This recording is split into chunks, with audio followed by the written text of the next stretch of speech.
Hey kids, you remember last week in our story, God had brought his people out of Egypt and led them through the Red Sea, rescuing them from the Egyptians and starting to lead them toward the promised land.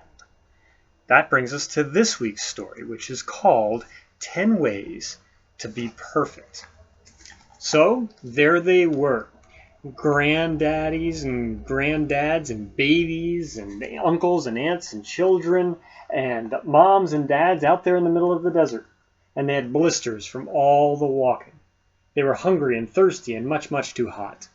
"We don't like it," they said. "It stinks," and so did they, because they hadn't had a bath in weeks. Now remember, this is something that they had forgotten.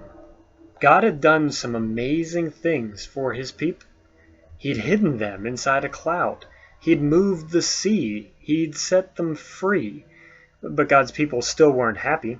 They didn't care about being free. Wasn't it better to be slaves?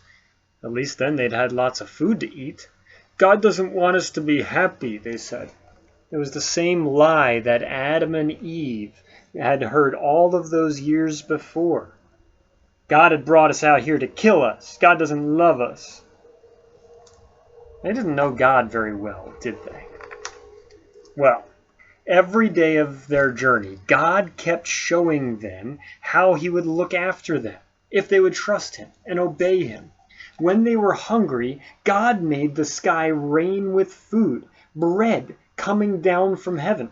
"What is it?" they asked each other. They didn't know, so they called it, "What is it?"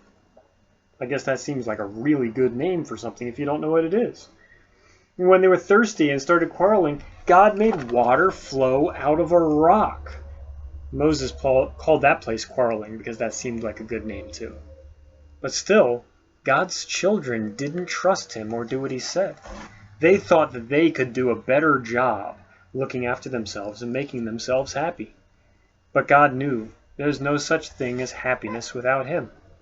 So he led them to a tall mountain.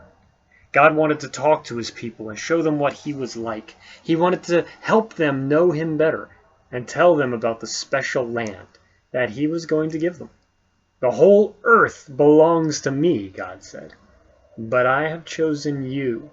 You are my special family. I want you to live in a way that shows everyone else what I'm like, so they can know me too." God called Moses up the mountain.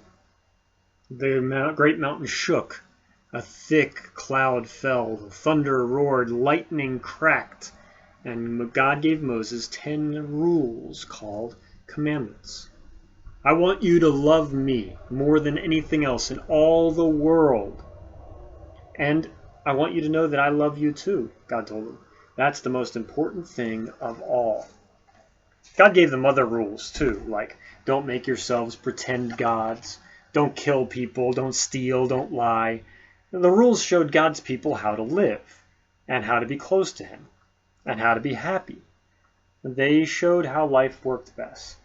"God promises always to look after you," Moses said. "Will you love him and keep these rules?" "Yes, we can do it. Yes, we promise." But they were wrong. They couldn't do it. No matter how hard they tried, they couldn't keep the rules God gave them all the time. God knew they couldn't, and he wanted them to know it too. Only one person could keep all the rules, and many years later God would send him to stand in our place and be perfect for us.